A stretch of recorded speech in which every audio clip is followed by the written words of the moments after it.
and welcome to another episode of the Student Loan Planner Podcast. I'm Travis Hornsby, and today we are going to talk about whether or not student loan debt is good debt or bad debt. This is a very controversial topic because a lot of people will tell you this in the financial aid offices of universities everywhere. For example, one of the most common explanations that I hear from people when they went to visit their financial aid office, they recount what the guidance counselors were saying, basically.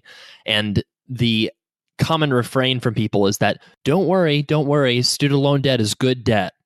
That's what we hear all the time. People tell me that story. Probably have heard that dozens and dozens of times. Is that true? Or is student loan debt terrible debt and they're just lying and they don't know what the heck they're talking about? So that's kind of why I wanted to do today's episode, is just to talk about this and talk about different ways that student loan debt can be good debt and bad debt, and how you can even change student loan debt from bad debt into good debt. So the first thing I want to talk about is student loan interest and how it accrues instead of compounds. This is a very, very important thing to know. So student loan interest is the only kind of interest that I know of for a type of debt that grows at a linear rate instead of a exponential rate if you're not paying all of it every month. So let me explain what I mean by that. So if you have student loans, you have principal and then you have accrued interest, right? You maybe have looked at your studentloans.gov login and you can see the breakdown in the two different columns. What does that mean? Maybe you've heard about capitalization of interest, how your student loans will capitalize with the interest and then all of a sudden your principal goes up. The reason for that is they have a way of calculating the interest where they'll just take a percentage of your principal balance every year and they're not going to actually consider that accrued interest if you're signed up for an income-driven repayment option. The reason why that's such a big deal is pretend that you have $300,000 of student loans, okay? Just enter this kind of fairy tale in with me for a second, and assume you have $50,000 of income and the debt is at a 7% interest rate. Okay, so with the student loan interest accrual rules, interest accrues at $21,000 per year for the next 20 years if your required payment is zero. Now, if you're paying on an income-driven plan, maybe you're paying less interest than that, or your interest that's accruing is less than the $21,000, but that's the interest charge. Obviously, you're paying, $300, $400, $500 a month if your income is $50,000 and you're adjusting it upwards for inflation. So what does that look like if your interest was like a credit card instead of a student loan? How much interest would you be paying at the end of those 20 years for, say, like a pay-as-you-earn plan? How much would the interest cost actually be? So we know that if you manage everything the right way, that in 20 years, the interest cost on pay-as-you-earn would at most be $21,000 because you would never have let any of your interest capitalize, right? Because you're managing your student loan smartly. You're remembering to certify your income every year on time. And in that case, that interest would never capitalize. So that means that the max interest charge would just be based on the original principal balance when you entered repayment. So that would be the $21,000. Now, if you had credit card-like interest where it was compounding, which is the normal way that you have to deal with interest, then that interest charge would be, instead of $21,000 at the end of the 20 years, it'd be $65,000 of interest charges, which is really crazy. So for this example that I gave you, the person that started off with $300,000 of student loan debt with a $50,000 income, her final debt would be, after 20 years, about $618,000 with the way the interest accrues on student loans. And if it compounded, then her interest would be $935,000. That's really interesting because the difference between those two figures is more than $300,000, which means that one simple weirdo rule that you probably never really thought about could account for this person owing more interest than she actually borrowed initially. Obviously, her balance of $618,000 at the end of 20 years is more than what she would owe, if the interest was really a lot lower than that, than 7%. But the point is this is one reason why it's kind of, I don't want to call it amusing because it's not, amusing to think about this, but I get a lot of these emails from people and they're like, I think I found a mistake in your calculator. The interest cost should be way higher. And, the tax bomb amount when you're being forgiven should be way, way higher than what you have on your sheet. And I'm like, well, do you understand student loan interest accrual? And they're usually like, well, no. I tell them, well, you need to read our blog post. We'll link to that in the show notes. Remember, you can check out our show notes for any episode by going to studentloanplanner.com/the number of the episode. When the person realizes that, they're like, oh my gosh, this is amazing. I had no idea that, that student loan interest accrues instead of compounds. What's interesting with that is it makes a huge difference because a lot of people really make mistakes mentally with what their balance is going to be when the loans get forgiven. A lot of them owe, say, $300,000, and they'll say, well, I don't want to owe $1 million in 20 years from now, or I don't want to owe $2 million 20 years from now. Basically, people are very afraid of what they don't know. And because student loans can be so complicated, people are very, very afraid out there. Maybe you're afraid of your student debt, or maybe if you're not now, maybe you were at one point. I want to give you an explanation for what happens when you're paying less than the required interest on your student loan debt. It's called negative amortization. So negative amortization is a little fancy term for when you're paying less than what you actually owe on a debt. So with student loans, the interest piles up on your accrued balance if you're on an income-driven repayment plan. Now, if you use forbearance, that's not the case. If you use forbearance, that interest is going to capitalize, it's going to compound, it's going to grow. When you switch repayment plans, that interest capitalizes. There's all kinds of things that can cause interest to capitalize. If you miss a certification based on your income, if the loan servicer screws up and makes a mistake, that's another popular reason. So that's just something to think about for why it's important to fill out the forms on time every year so you don't have this interest compounding on yourself. A very common email that I get is, help, I borrowed $30,000 or $50,000 10 years ago. And now, when I graduated and now I owe, $100,000 or $150,000 or something. Like, how could they do this? How did this happen? And I don't want to ever blame somebody because I don't think that's helpful because, it's not their fault from not knowing all the rules. But in reality, when you do forbearance, you're kind of shooting yourself in the foot unless there's a specific reason. The only reason that's okay to use forbearance is if you have no emergency fund or a lot of credit card debt and you need to fix that ASAP. That's really the only reason. But that is how interest can balloon that quickly, because if you have a 7% interest rate on your loans and you're compounding that by making a bunch of silly mistakes, then based off of a doubling rule, there's this doubling rule where you take 72 divided by the interest rate, and that tells you how many years it'll take to double something.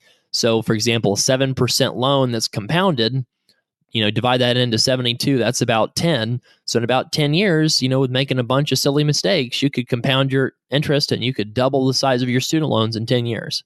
Now, this is why credit card interest is so toxic. If you have a 0% credit card that you're using balance transfers with, stop being cute and get rid of it. Because here's what happens. Eventually, those 0% balance transfer cards go away, and you can't transfer it to another one that has a 0% rate, and then all of a sudden your interest is 25%. Well, remember that doubling rule that I said, 72, right? 72 divided by the interest rate. So if you have credit card debt and you're only paying the minimum $25 a month payment, then you can take the interest, and that's a 25% rate and divide that into 72. So that's about 3, roughly. So that means if you're paying the minimum on your credit cards are going to be doubling every 3 years. So in 6 years, you'd owe 4 times what you initially borrowed. And this is if you don't have a continuing problem. This is if you've already stopped the bleeding and you don't have expenses greater than your income anymore.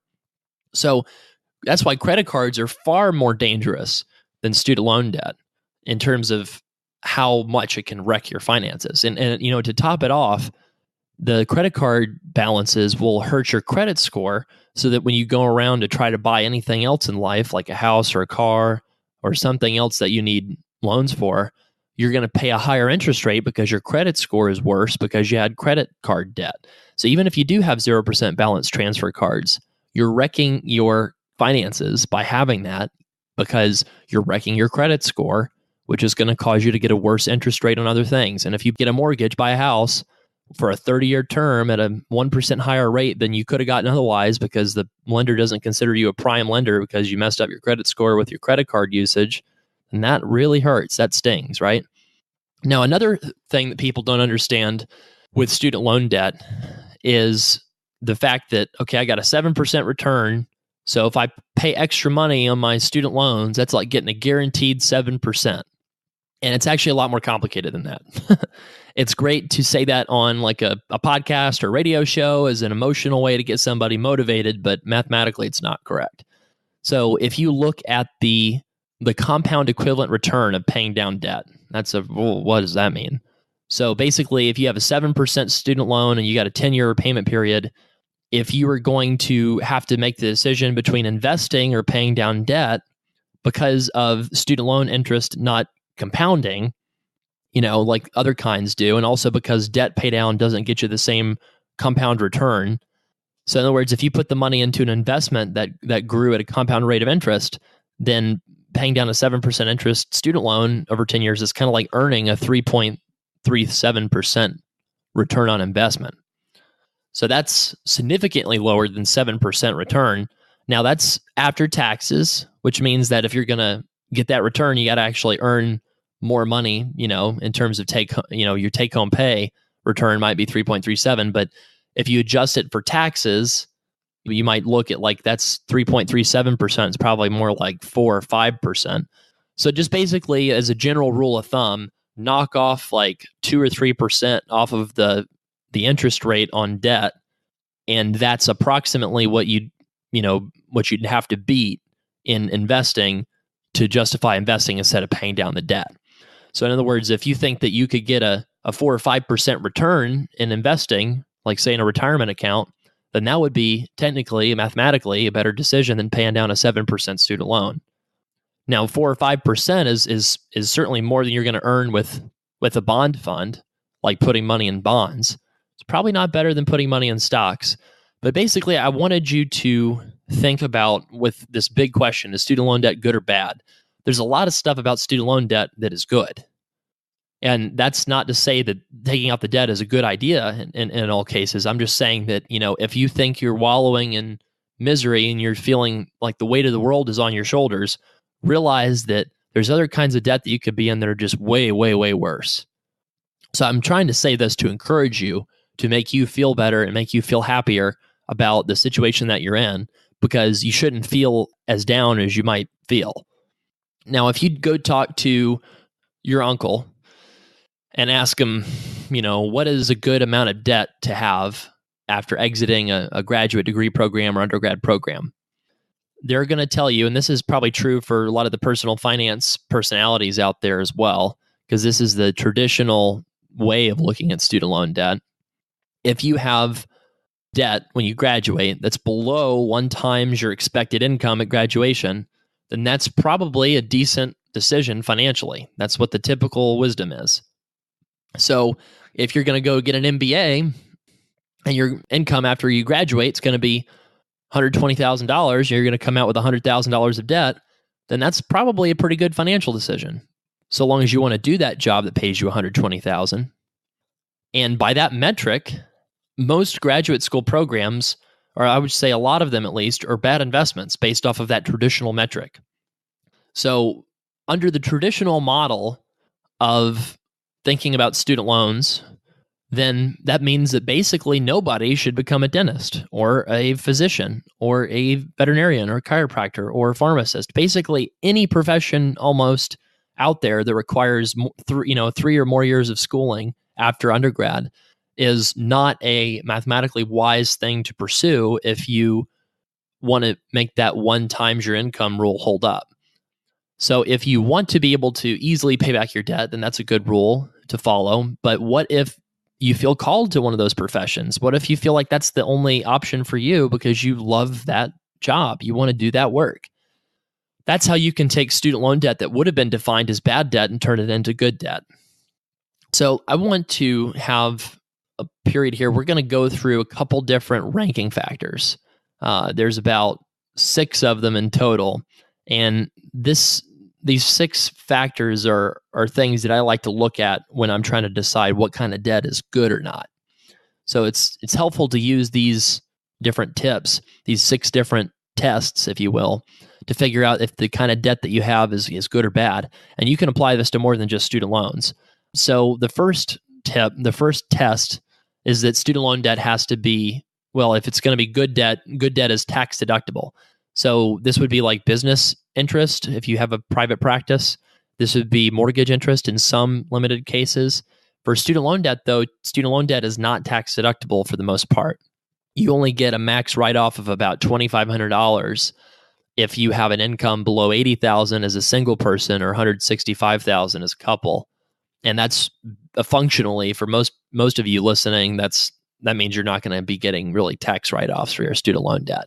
Some of you might get that limited write-off, but it's not a big deal. So that means that on that test, student loan debt would not pass that test in terms of being good debt. The second test is the debt backed by an income producing asset?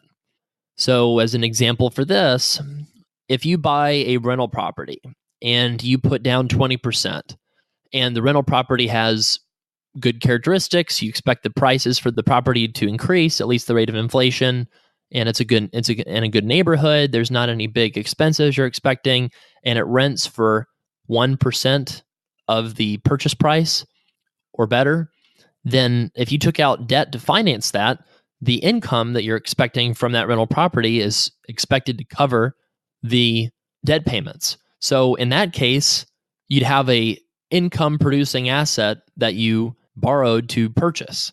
That kind of debt is good debt. So if you go out and you buy a business, then that debt could be fantastic debt.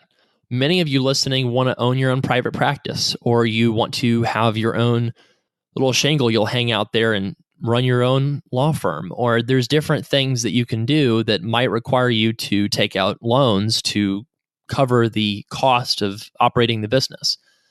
As long as you have a really good business plan and you can feel confident that the business would produce income, which is actually a very high probability if you're in like the dental or medical space, because the default rate on some of these practice loans for especially in the medical field is like unbelievably low. So that means your chances of success are super, super high. So if you go out and you pay a fair price for a dental practice, for example, then that's probably fantastic debt, because not only is it backed by an income producing asset, it's also for business cases, it's tax deductible interest, which means you get to write off that interest on your tax return and you don't have to pay tax on that. So that's fantastic. So by that test, is student loan debt good debt? The answer is technically yes, in the sense of the income producing asset is the skills that you picked up in that program. It's your earning power that you learned and that you can now utilize from having that degree. So basically, you don't have an asset per se that a bank can seize when you have student loan debt, but in terms of, do you have an asset that's valuable from the education? In some cases, yes, you do. You'd earn a lot more money by going to this program than by not going to this program. And then in some cases, the asset that you bought was actually not worth that much. It's not worth what they charged. And that's the case for a lot of programs and even entire careers, but they're charging way more than the actual earnings that you can get. So the third test for is good debt or bad debt is this kind of debt that you take out increases your earning potential. Now, I want to say something that's going to be kind of controversial. So when you have a lot of student loan debt relative to your income, the way that student loans are set up in America right now is that it's a percentage of your income that you have to pay. So in other words, above a certain debt to income ratio, your debt no longer becomes debt. If it's federal, it becomes a tax. So you get taxed more by having a lot of student loan debt than somebody who doesn't have a lot of student loan debt. That is the worst case consequence of taking out a lot of student loans that you cannot afford to pay back. So let's think about whether or not student loan debt would increase your earning potential and whether or not that increase was worth it. So right now, I want you to guess what income threshold, what income percentile that you would be in if you were making $100,000 a year of household income. So I'll pause for a second and let you think about what that level would be. The answer is that if you are earning $100,000 of household income, then you're approximately in the 70th percentile nationwide of all income earners if you're earning 100,000 as a married couple, okay, or as an individual, because they look at it as households. We're going to link to that in the show notes about the that study to show you the different household income brackets. What happens if you earn more than that? So 100,000 a year you could basically have more than that if you're just a couple physical therapists making 60,000 a year each, right? And that means that you're in almost in the top quarter of all families in America in terms of your income. That's pretty cool. Now the question is could you have made that income if you had not pursued that degree? Well, maybe that's true, but could you have made that income doing something that you love if you did not pursue your degree? So let's say that you would have made 60,000 as a physical therapist if you did your degree program, but you would have made like 30 or 40,000 if you had done a corporate route and just done working for some business somewhere, right? So then you maybe had a $20,000 higher earnings threshold. Remember that these income-driven programs take about 10% of your income. Then that would mean that at worst case, you lose about $6,000 of that 60 towards your student loan debt. Was it worth it to get a $60K income that you lose an extra 10% of, on that student loan tax, you can call it, versus the 40,000 of income that you might make without the degree? In that case, the answer would be yes. So by that test, student loan debt could be really good debt. And I want to talk to the dual couples out there that are both professionals making very high incomes. So let's say that you're making $200,000 each, working in some sort of healthcare field probably, or maybe legal or corporate or something like that. So, $200,000 a year each, that's an income that is very, very high. And how high is it? What makes you a 1%er? Guess in your mind what makes you a 1%, top 1% income earner. In America, if you make around $400,000 a year as a family, then you're in the top 1%. You're one of those people that, Occupy Wall Street gets mad about. Now, $400,000 as a married couple, what's amazing to me is a lot of like dual physician couples or dentist couples will think that they don't make that much money because they have a lot of friends who make more than them. And so they're comparing themselves to their friends instead of every other American out there. So if you went to dental school and you own a private practice, and maybe you own the private practice, but your husband's an associate or something like that, then you're making $400,000 a year combined. Then that means that the degree program that you chose puts you in the top 1 percentile of families with earnings in the entire country. Now, pretend for a moment that you are in a place like Sweden with a tax rate that is in the 70th percentile, or they take like 70% of your income. I don't know. I'm just making that up actually, but it's very high, I think. Would you pay a higher tax rate in order to make more income? A lot of the folks that I know that went to dental school, they claim at least that they would have just gone to some corporate job and made 50, 60,000 a year if they hadn't gone to dental school. Well, in that case, is paying a tax worth going to make income that puts you in the top 1 percentile of American families? The answer is abso-freaking-lutely. So when you're looking at your student loan debt, does that student loan debt increase your earnings potential? Since we have student loan debt that's not treated as debt in America currently, if you take out federal student loan debt, then if your debt to income ratio is not great, then that means that you're basically paying a tax. And if you can take that debt out and get a lot higher earnings situation, then that was probably a good decision. The fourth test for whether or not student loan debt is good or bad is, does it have minimal impact and stress on your life? Now, most people that consult with us say that they feel like the weight of the world's been lifted off of their shoulders when they're done with getting a custom plan. So at the risk of tooting our own horns, studentloanplanner.com/help. If you are stressed right now with your student loan debt and it's really weighing on you and it's something that you really think about a lot and you spend a lot of mental energy running through all these scenarios in your head, and if you've ever even lost one night of sleep because of it, and you haven't already gotten a plan from us, you need a plan from us probably. If you have more than 1.5 times your income in debt, or you live in a community property state, or you are just unsure about whether or not PSLF is worth it, or whether you should refinance, or if you're wondering, is 20 to 25 year loan forgiveness smart for me, or if you're trying to figure out how to file taxes, then that's a big impact in your life, and that probably causes you some stress. So I think that if you're looking at whether or not this makes student loan debt good debt, a lot of times you can take student loans that are bad debt that are causing a lot of impacts on people's lives, and then you can turn it into good debt by having a consult and a plan so that somebody knows exactly what to do and they don't have to stress anymore.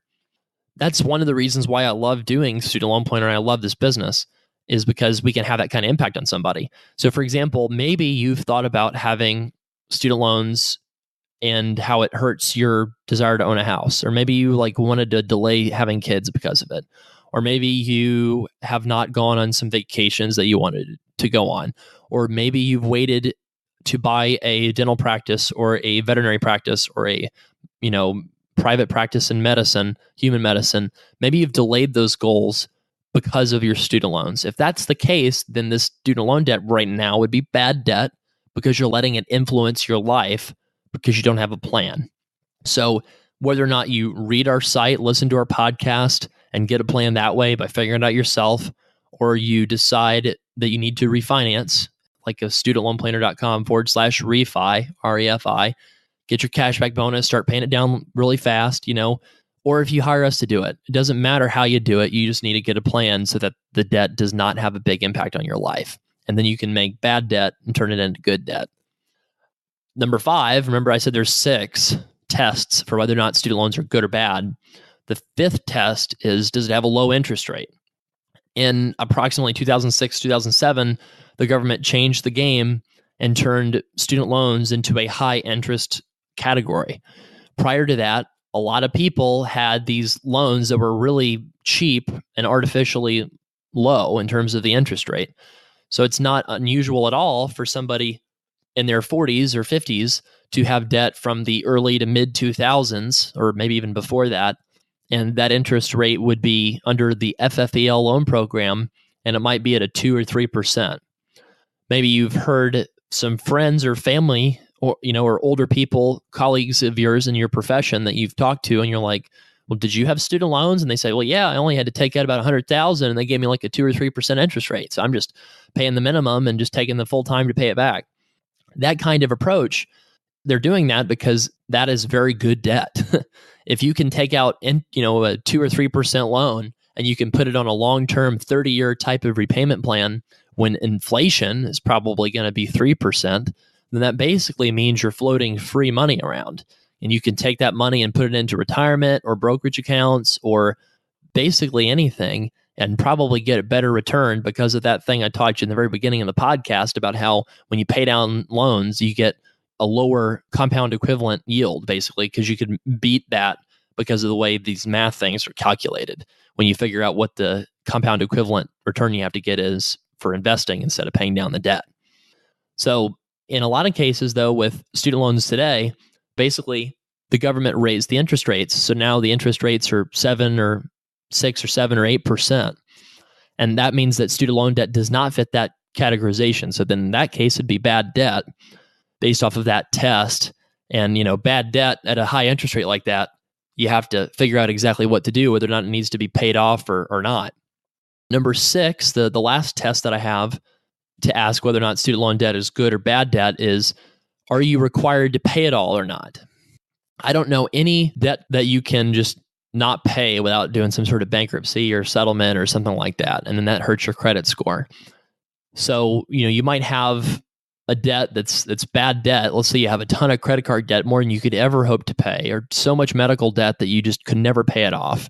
And you can turn that bad debt into good debt by basically talking to a bankruptcy attorney and figuring out whether or not it makes sense to discharge that.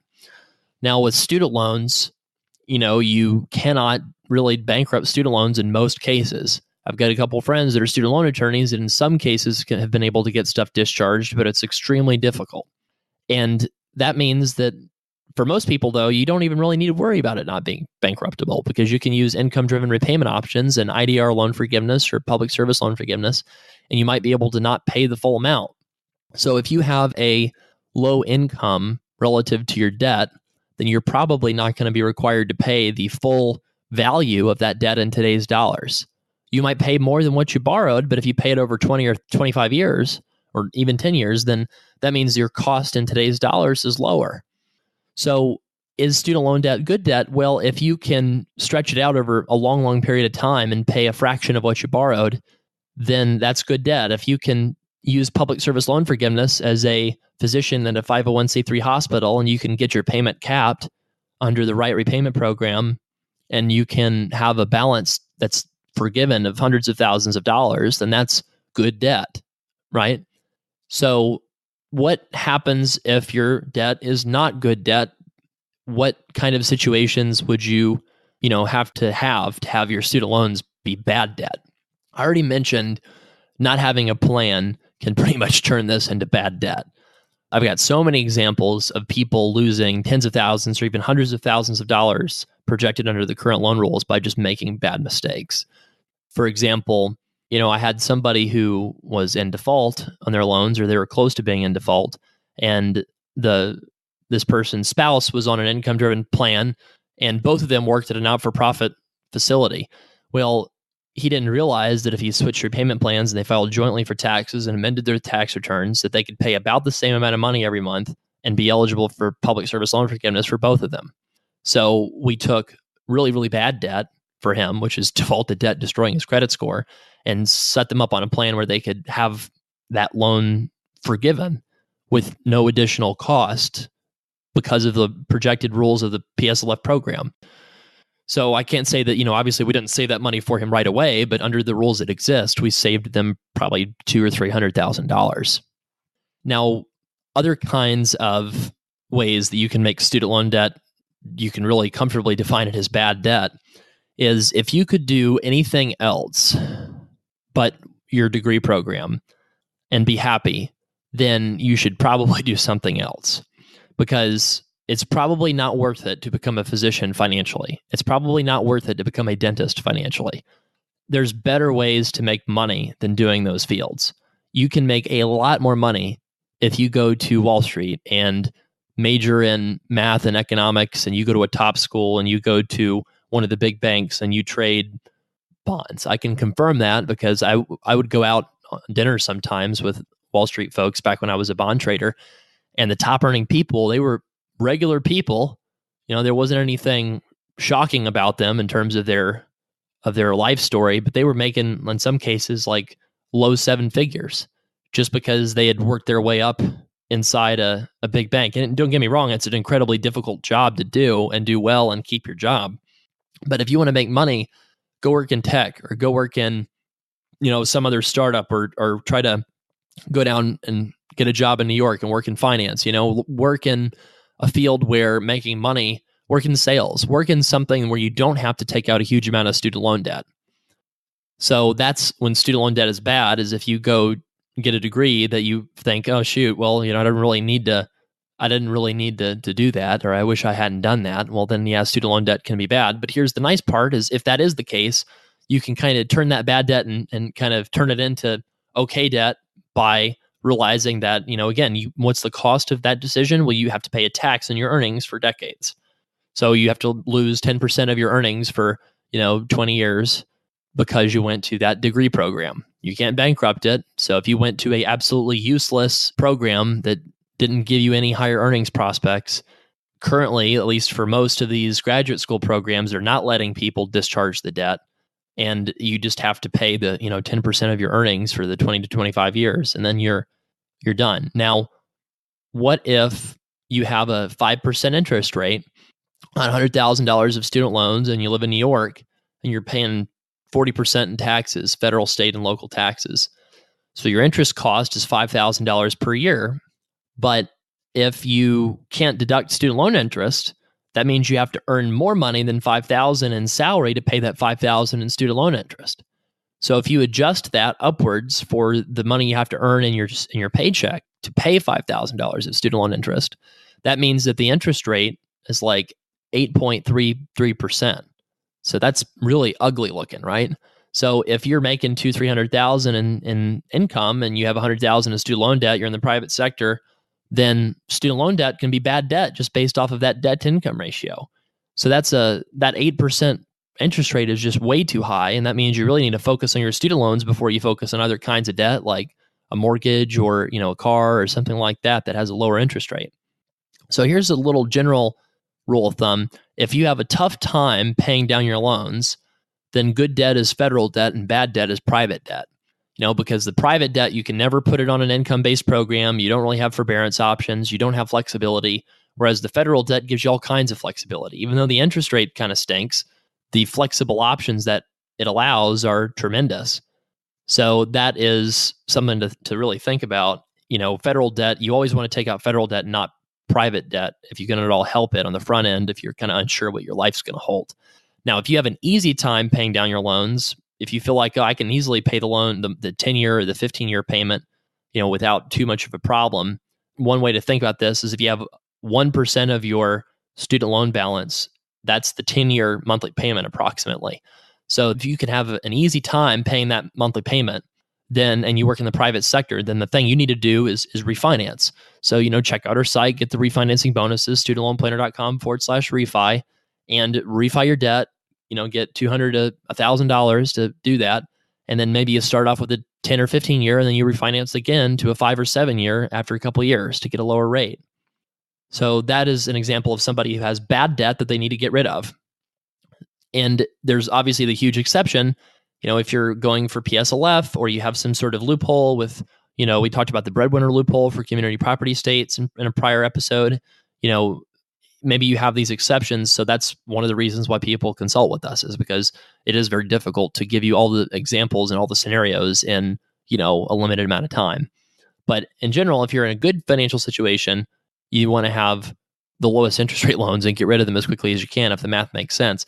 And if you're in a bad financial situation, you really want to have federal student loans and try to get rid of them as slowly as possible, because the federal student loans, you can have forgiveness options and you can really have a lot of flexibility and pay less than what you actually owe. If you can easily make the payments and you're in the private sector, you're not missing out by not having any loan forgiveness. Trust me, like most of the clients that we talk to would prefer to be able to pay down their debt and get rid of it and do it on their own. They don't want the help of some forgiveness program that the government offers.